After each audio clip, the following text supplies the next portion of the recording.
எல்லாருக்கும் வணக்கமக்கா. இது அந்தகன்.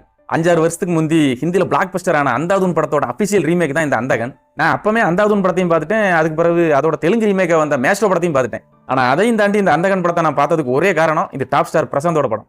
ஏன்னா சின்ன வயசுல பிரசாந்த் படம்னாலே வெறி கொண்டு பார்த்துட்டு தெரிஞ்ச பயிலோட நானும் ஒருத்தன். அப்பமெல்லாம் முதல் காட்சி அதிகமாக பார்த்ததும் பிரசாந்த் படங்களா தான் இருக்கும். அந்த அளவுக்கு பிரசாந்த் வெறியன்.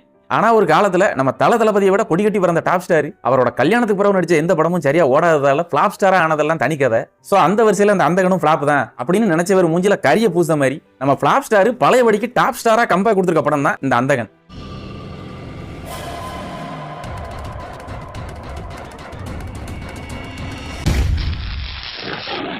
அந்தாதுன் ரீமேக்ல பிரசாந்த் நடிக்காரனோட சந்தோஷமா தான் இருந்துச்சு. இந்த படம் எப்படியும் ஹிட் அடிக்கும்னு ஒரு நம்பிக்கை. ஏன்னா கதை அப்படி. ஆனா அதை அவரோட அப்பா தியாகராஜன் தான் டைரக்ட் பண்ண போறாருன்னு தெரிஞ்ச உடனே நெசமாவே அள்ளு விட்டுருச்சு.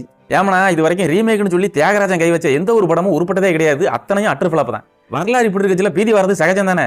ஆனா அந்த ராசி இல்லாத எஸ்டிடியையும் இந்த படத்துல அடிச்சு நொறுக்கிருக்காரு அப்பா தியாகராஜன். அதுக்கு காரணம் என்னன்னு பார்த்தீங்கன்னா, நான் எவ்வளவு பெரிய திறமைசாலி தெரியுமா, இந்த படத்தை நம்ம ஊருக்கு ஏற்ற மாதிரி ரீமேக் பண்ணி காட்டுறேன் பாருங்கடா அப்படின்னு ஒரிஜினல் கதையோட லாவுல கத்திய விட்டு ஆட்டாம உள்ளத உள்ள மாதிரியே உருப்படி எடுத்து வச்சிருக்காரு பாருங்க. அதுதான் இந்த படத்தோட சீக்ரெட் ஆஃப் சக்சஸ். கண்ணு தெரியாத ஒரு இசைக்கலைஞன் ஒரு சந்தர்ப்பத்துல காணக்கூடாத ஒரு விஷயத்தை கண்டு பெரிய சிக்கல மாட்டிக்கிட்டான். ஏல அதான் கண்ணே தெரியாதீங்க அப்புறம் என்னத்தை கண்டான் அப்படின்னு நினைக்கல. அதான் ட்விஸ்ட். ஆக்சுவலா அவனுக்கு கண்ணு தெரியும், பையவள போய் சொல்லி தெரியும். ஆனா ஒரு இடத்துல அவனுக்கு நெசமாவே கண் பார்வை போயிடும். என்னல கதையை சொல்லுதுன்னு சொல்லிட்டு கன்ஃபியூஸ் பண்ணிட்டு கிடக்க அப்படின்னு தான் நினைக்க. ஆனா அந்த கன்ஃபியூஷனுக்கான விடையெல்லாம் கன்ஃபியூஷனே இல்லாம செம விறுவிறுப்பா த்ரில்லிங்கா சொல்லியிருக்காவ. அதுதான் இந்த படத்தோட மிகப்பெரிய பிளஸ். அடுத்தது இந்த கதையோட கேரக்டர் செலக்ஷன். படத்தில் நடிச்சிருக்க எல்லாருமே செமையா பெர்ஃபார்ம் பண்ணிருக்காவ. டாப் ஸ்டார் பிரசாந்த் எதையும் நம்பாம அந்த கதையை நம்பினப்பவே தலைவன் பாதி சேஸ்டாப்ல.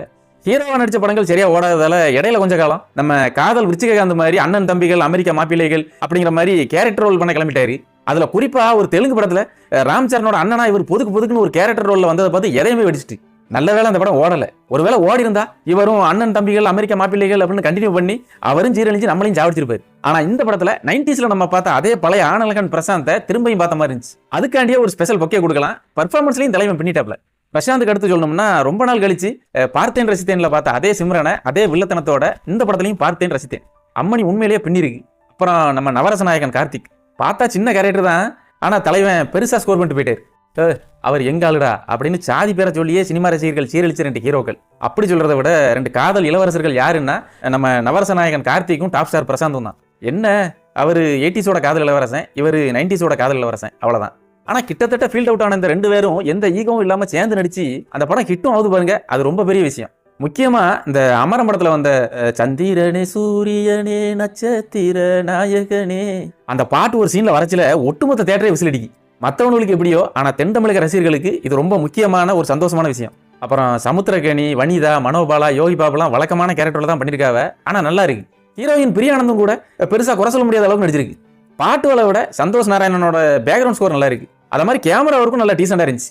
திரைக்கதைன்னு எடுத்துக்கிட்டோம்னா படத்தோட மொத பாதி நெசமாவே சரியான ஸ்பீடு. ஆனா அந்த மொத பாதியோட கம்பேர் பண்ணச்சுல செகண்ட் ஹாஃப் வந்து கொஞ்சம் ஸ்லோ தான். ஏன்னா செகண்ட் ஹாஃப்ல கதை லேசா காமெடி ட்ராக்கு மாறின மாதிரி இருக்கு. அதனாலயும் இருக்கலாம். ஆனா எங்கேயுமே பெருசா போர் அடிக்காம விறுவிறுன்னு தான் போகுது படத்தோட திரைக்கதை. என்ன ஒண்ணு, இந்த விஎஃப்எக்ஸ் அனிமேஷன் எல்லாம் இன்னும் கொஞ்சம் பெட்டரா பண்ணிருக்கலாம். ஒரிஜினல் ஃபர்னிச்சரை உடைக்காம ரீமேக் பண்ணிருக்கிற விதத்துல ஒரு டைரக்டரா தியாகராஜனும் ஜெயிச்சிருக்காரு. கிட்டத்தட்ட 20 வருஷமா ஒரு மிகப்பெரிய ஹிட்டுக்காக போராடிக்கிட்டு இருந்த அவரோட புள்ள பிரசாந்தும் ஜெயிச்சிருக்காரு. நெசமா சொல்லுதேன், ஒரு கம்பேக்னா இப்படிதான் இருக்கணும். மொத்தத்துல ஹிந்தி அந்தாதுன் படத்தையோ இல்லைன்னா அதோட ரீமேக்கா வந்த தெலுங்கு மேஸ்ட்ரோ, மலையாள பிரம்மம் படத்தையோ பார்க்காதவே இருக்கு. இந்த அந்தகன் படம் வந்து செம்ம சர்ப்ரைஸா இருக்கும். அந்த படத்தோட பார்த்துருந்தாலும் இதை கண்டிப்பா ஒரு வாட்டி பார்க்கலாம். அதுக்கு ஒருத்தா தான் எடுத்திருக்காவ.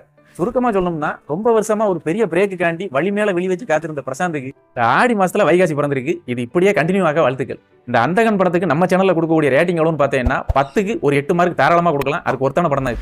சரி, அவ்வளவுதான். மறுபடியும் இன்னொரு வீடியோல பார்ப்போம். நன்றி, வணக்கம். நம்ம ஜெயிச்சிட்டோம்.